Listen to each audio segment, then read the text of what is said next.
3D Studio Max, comme beaucoup de logiciels 3D, divise son environnement dans 4 vues principales.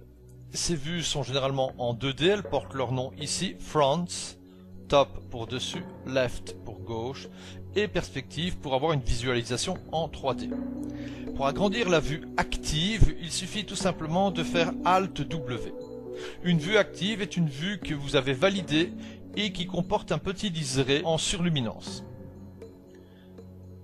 Pour activer une vue, vous pouvez faire le bouton de gauche et ou utiliser le bouton de droite de la souris. L'utilisation du bouton de droite de la souris vous permet comme ça de ne pas désélectionner quelque chose qui est sélectionné dans votre scène. Alt-W permet donc d'agrandir.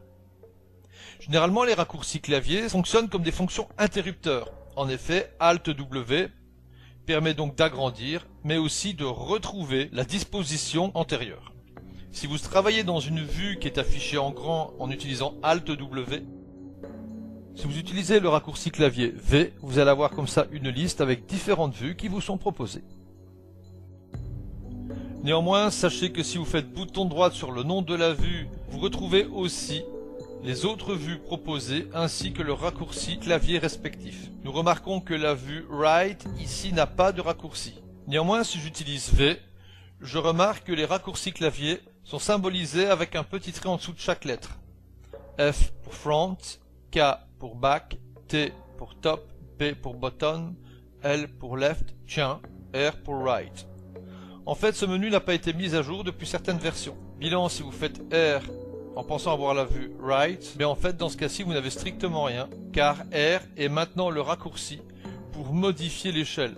Pour éviter tous les soucis, je vous conseille donc d'utiliser les raccourcis que nous allons proposer pendant ces formations vidéo.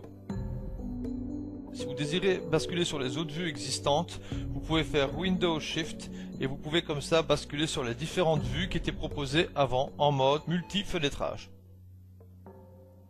Vous pouvez agrandir aussi votre vue de travail en faisant CTRL X.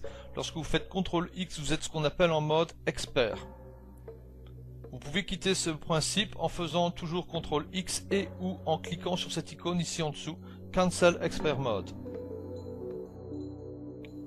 Ici vous avez une icône de navigation avec lequel je dirais que vous devez vraiment vous méfier. En fait vous avez différentes vues, vous allez voir qu'il va vous proposer le front, le left, mais en fait ce n'est pas pour basculer dans une vue frontale, c'est subtil, mais c'est pour voir la vue actuelle en mode frontal ou en mode droite, arrière, gauche, dessus. Vous pouvez remarquer qu'en choisissant ce type de vue, vous n'avez pas modifié la fenêtre, vous êtes toujours en vue perspective.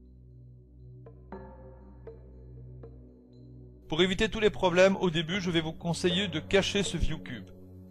Sauf si vous l'utilisez. Cliquez alors sur le petit plus qui est ici, qui permet de configurer rapidement vos vues. Vous avez ici ViewCube. Et vous pouvez désactiver le ViewCube ou utiliser le raccourci clavier proposé en face. Sachez que dans le menu déroulant View, vous retrouvez généralement exactement la même chose que le fait de cliquer sur le petit plus. Bilan ViewCube, vous pouvez désactiver ici.